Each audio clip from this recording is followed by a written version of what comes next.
After a long time of waiting, we are finally back. And for our very first video, we wanted to do something rather special. So we're going to talk all about training, of course. But first, let's begin with some brotherly advice.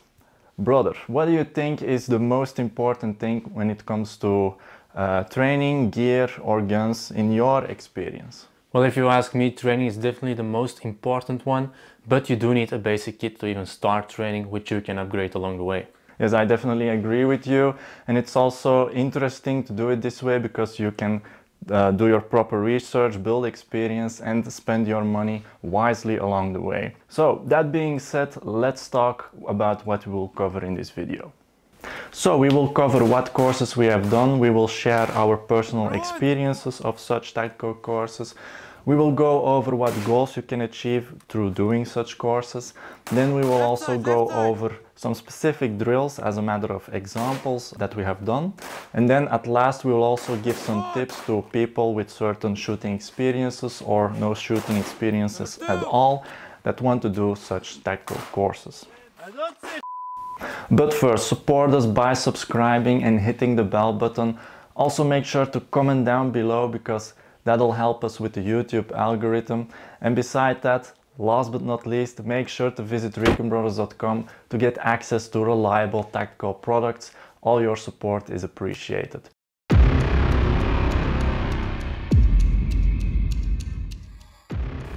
So brother, tell our viewers what courses we have done together. Well, we first started off with 1 day of dynamic pistol course, which was actually our first introduction to tactical shooting with firearms. Then we did 2 days of dynamic pistol operator course, which was level 1 and 2. Then another 2 days dynamic combined firearm fundamental course, and another 2 days of injured shooting tactical saver course, TCCC. And then finally, we also did a basic CQB course of 2 days, which was the first time we got to apply our CQB techniques in a real firearm situation. Now for all these courses we used 9mm Glocks, 223 AR-15s and 7.62 AKs. And for the last course, the CQB course, we also got to use our own pistols. Yes, and all these courses were given to us by Romulus Mihu and his assistant instructors. And beside that, Instructor Delta, the guy who taught us survival and tactical skills the very first time, was also present on some of these courses.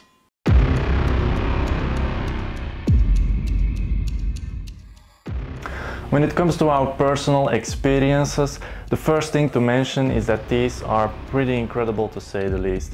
The amount of freedom you get on such a course is incredible, especially when you compare that to, for example, sport shooting on a range in Belgium. I mean, especially in Belgium. But of course the thing is that safety is still a priority on these courses. The next thing we want to mention is that you create a certain skill set that may save your or someone else's life someday. But during that same time you also come to the realization that 1. Shooting, moving and communicating is not an easy thing to do. 2. Shooting readiness does take a lot more than just going to the range once in a while. And 3. Physical preparedness is equally as important as shooting readiness.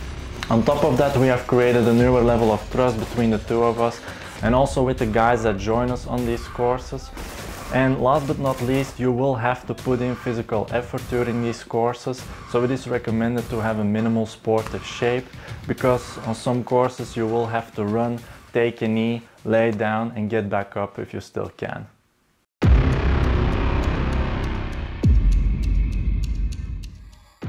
When it comes to the goals of such courses, let's give you a couple of examples. One might be all about utilizing a pistol in very unusual ways or when wounded. Another one might be all about utilizing both a rifle and a pistol and the transfer between the two. There are courses where you are totally dedicated to the application of tourniquets under fire. There are also courses where you are doing everything up close next to each other, where communication is key. So it highly depends on the course, of course. But in general, you will learn new knowledge and techniques. You will rehearse the basics and build further on them. It will give you the possibility to do some types of shooting that are not always allowed in other countries. You will fine-tune and practice certain skills on the spot, or at least know what you need to improve on. And then it is not always 100% new stuff, because some of these courses in the same category might overlap certain things.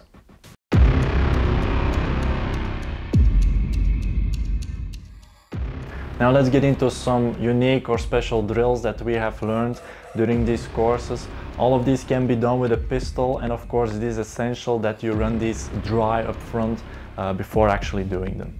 The first one are one-handed pistol reloads. Normal reloads, tactical or speed reloads are pretty self-explanatory and it's probably something you've done before. But what in the case if you only have one hand available? The first thing you do is drop your empty magazine. Then you have a few options. You can reholster while standing, you can put your pistol upside down between your legs, you can take a knee and put your pistol between the back of your knee, so there are plenty of options to use. You take a fresh mag and insert it into your pistol. You press the slide release to chamber a new round or rack your slide using any hard object. For example, your holster, your belt, the back of your shoe, a broken car light, etc. And then you re-engage. You can imagine it's much more difficult to do than regular reloads, and especially with your support hand it takes a lot more time. In the beginning it's certainly awkward to do, but after putting in some reps you will get used to it. The second drill is a recoil management test for your support hand. Probably the most important thing when it comes to shooting tactically is the grip strength of your support hand. It is not aiming nor it is trigger control as most people think, and because of this importance there is a way to test it. First things first, this test can be run dry. It might be controversial to some, but it is entirely safe to do. In order to do this you only put one round in the chamber. You grip your pistol like you would normally do, and then you remove your strong hand, leaving only your support hand to grip. Solely by the use of your index finger of your strong hand you take the shot. Ready? If the gun stays in your hand, your grip is good enough. If the gun falls out of your support hand, your grip needs work. The first time you do this can be pretty anxious because you don't want to drop your pistol, even if it is not yours, but you will quickly realize how manageable it is. The third drill is about shooting a pistol without sights. In tactical shooting it's not always necessarily interesting to shoot tight groups. In some cases you just have to be the quickest and then time is not on your side. Properly taking your time might even put you in danger. It might even come in handy for example, when your optic isn't working properly. So a drill where you shoot without use of your sights makes sense. In a way, it tests how good your muscle memory is from your draw up to your first shot and up to your follow-up shots. So for this you want to use some tape to cover up your micro red dot or your iron sight. You position yourself at a starting point of 5 meters away from the target. From a holstered position you engage the target either with a double tap on the chest area or a Mozambique drill. Mozambique drill is where you do a double tap on the chest and then one in the head. Then you check if you've hit the target in the correct zones. If so, good. If not, rehearse until you get it right. You can increase the challenge by using a shot timer or by standing further away.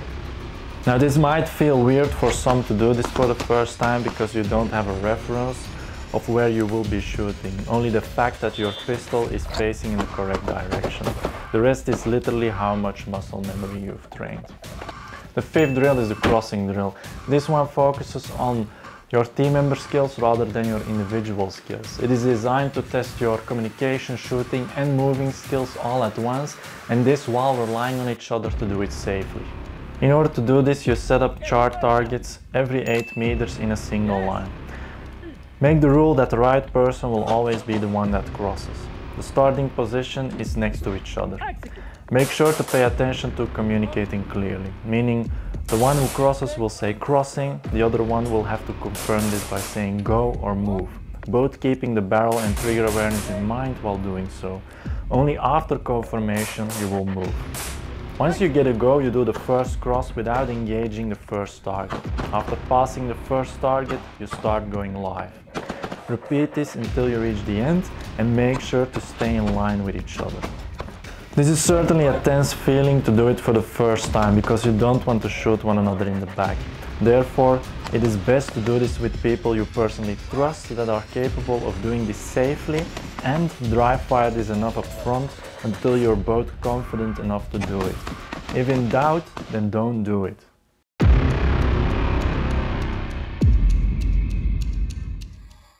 Now let's go over some tips. For those of you that have static range experience or IPSC experience, You will have to break through some habits and adjust them to tactical shooting.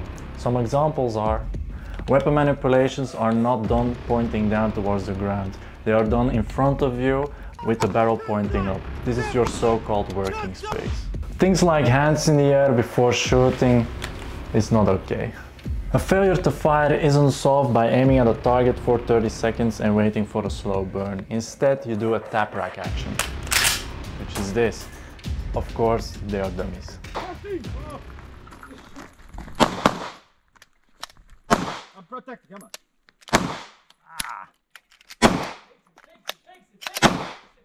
Now I'm empty.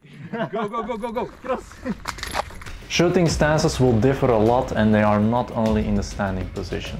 Covers are for protecting yourself, and that means utilizing them to the max. Usually shooting in a shooting sport is done alone, but when you're in a team, communication has to be short and clear, so you're doing multiple things at once. For those of you without any weapon experience, it might be overwhelming or even stressful, because some of these courses require you to do a lot of things at once and also perform at the same time. 0, 0, shoot 3, shoot 3, shoot 3, shoot 4, 4, don't go, 5, 5, shoot 1, 1, shoot 1, 1, shoot 5, shoot 5. Let's go! Shoot Let's go! zero. Let's go! Shoot 0, God damn it! 0, Today! 1, shoot 1, shoot 1, 1. Okay, Bingo! breathe. Bingo! Therefore, some manipulations have to be already hardwired. Think about barrel and gun state awareness, trigger finger manipulation, gripping and controlling the gun. Instructors will look at your experience level and guide you further from that point, but it might be that you do not get the same out of it as someone who already is at a certain level. It is recommended to at least have followed a basic shooting lesson and practiced using guns safely. At last, these type of courses do not replace putting in reps and mastering the skills. If you yourself don't put effort in improving, you will have some basic understanding of these things, but putting in practice is only something you can do by yourself. So guys, that was it for this video. Visit ReconBrothers.com if you require proper tactical equipment to join such a course. If you want to go to such a course, you can also have a look at our partners on our website. Thanks for watching, train safely, and you'll see us again next time.